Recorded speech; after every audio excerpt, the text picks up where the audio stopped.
இன்னைக்கு நிறைய குடும்பங்கள்ல, நிறைய கணவன் மனைவி உறவுகள்ல பிரச்சனை வருவதற்கு காரணம் என்ன தெரியுமா? குறிப்பா நம்ம மாதிரி நாடுகள்ல பார்த்து வளரக்கூடிய கலாச்சாரம். ஹாலிவுட் பாலிவுட் படங்களை பார்த்து பார்த்து இல்ல மஷா அல்லாஹ் பாதுகாத்தவர்களை தவிர அந்த கலாச்சாரத்தில் வளர்ந்து சினிமாக்கள்ல வாழ்ற மாதிரியே கணவன் மனைவி உறவு இருக்குன்னு நினைக்கிறாங்க.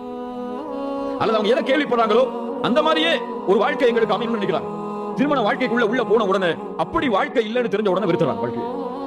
திருமணமாக போறவங்களுக்கு சொல்றேன், கல்யாணம் முடிக்கிறதுக்கு முன்னாடி உள்ளத்துல இருந்து இது அப்படியே அத்தி எரிஞ்சிருங்க. இந்த நினைப்பே கல்யாணம் முடிக்கிறதுக்கு முன்னாடி வரக்கூடாது. என்ன தெரியுமா? முதலாவது, இன்னைக்கு பல முஸ்லிமான மார்க்கத்தை படிக்கின்ற ஆண்களும் பெண்களும் நினைக்கிறார்கள், திருமணம் பண்ணா போதும் நான் நல்ல முஸ்லிமா வாழ்ந்துருவேன் அப்படின்னு. திருமணம் என்ன மாத்திரும், என் மனைவி என்ன மாத்திருவா, கணவன் என்ன மாத்திருவா, அல்லது இந்த பொண்ணு கல்யாணம் பண்ணி போயிட்டா மாறிடுவா, அல்லது அந்த பெண் இந்த ஆணுக்கு கிடைச்சா மாறிடுவா. யார் சொன்னா? கல்யாணத்துக்கு முன்னாடி ஃபஜ்ர் தொழுவலன்னா, ஃபஜ்ர் தொழுவலன்னா கல்யாணத்துக்கு பிறகு ஃபஜ்ர் தொழுவாரா? அவர் தன்னை முஸ்லிமாக திருமணத்திற்கு முன்னாலே வார்த்தெடுத்தால் தான் திருமணத்திற்கு பிறகும் எப்படி வாழ முடியும்? ஒரு முஸ்லிமாக வாழ முடியும். கல்யாணத்துக்கு முன்னாடி நல்ல குணத்தோட அவர் வாழலன்னா கல்யாணத்துக்கு பிறகு மட்டும் நல்ல குணத்தோட வாழ்ந்துருவாரா? முடியாது. நீங்கள் மாற வேண்டும் என்று ஆசைப்பட்டால் அந்த நிமிடமே மாறணும். கல்யாணத்துக்கு ஒரு ஷர்த்தா வைக்கப்படக்கூடாது. இரண்டாவது, மிக முக்கியமானது, கல்யாணம் பண்ணா மட்டும் ஃபித்னால இருந்து நான் பாதுகாக்கப்பட்டுவேன். கல்யாணம் பண்ணா மட்டும் நான் ஜினால இருந்தோ அல்லது இது போன்ற அசிங்கமான செயல்களை செய்யறதுல இருந்தோ நான் பாதுகாக்கப்பட்டுவேன் அப்படின்னு நினைக்கிறது தப்பு. ரசூலுல்லாஹ் ஒரு வழியா ஒரு காரணமா சொன்னாங்க. அதுதான் தீர்வுன்னு சொல்ல. அதுக்குரிய தீர்வு என்ன? அல்லாஹ்வுடைய அச்சம், அல்லாஹ்வுடைய பயம் திருமண வாழ்விற்கு முன்னால் இருந்தால் திருமணம் அவனுக்கு ஜினாவில் இருந்து பாதுகாப்பதற்கு வழியை கொடுக்கும்.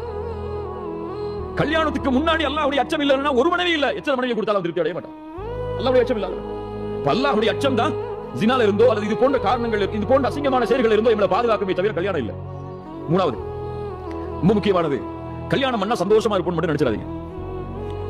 கல்யாணம் பண்ணா மட்டும் சந்தோஷமா இருப்போம் நினைச்சிடாதீங்க. கல்யாணம் பண்ணாலே அந்த மாதிரி கேள்விப்பட்டவன் அப்படிதாப்பா வாழ்க்கை, அப்படி ஒரு மகிழ்ச்சியான வாழ்க்கையான ரொம்ப எதிர்பார்ப்போட கல்யாண வாழ்க்கையில் நுழைஞ்சிடாதீங்க. கல்யாண வாழ்க்கைங்கிறது சிரமம், கஷ்டம், பிரச்சனை, சண்டை, சச்சரவு, சில நாட்கள், சில நேரம், சில நிமிடங்களுடைய பிரிவு, இதெல்லாம் இருக்கதான் செய்யும். என்ன கல்யாணம் பண்ண ஒரு வருஷம் சந்தோஷமா இருந்த, 2 வருஷம் சந்தோஷமா இருந்த, 3 வருஷம் சந்தோஷத்தை காணோமே அப்படின்னு நினைக்க முடியாது.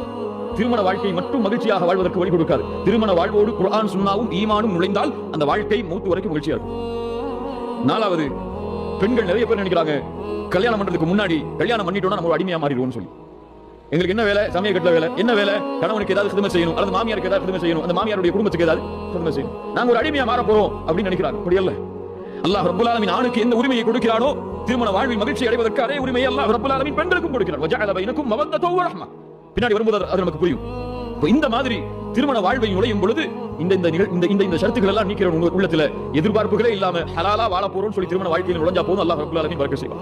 எதிர்பார்ப்புகளோட உள்ள போறதுனால தான் எதிர்பார்ப்புகள் நிறைவேறலனா என்ன செய்யறாங்க? ஏமாந்துறாங்க. திருமண வாழ்க்கை ஒரு பெயிண்ட வரையற மாதிரி 2 கலர் இருந்தாதான் அந்த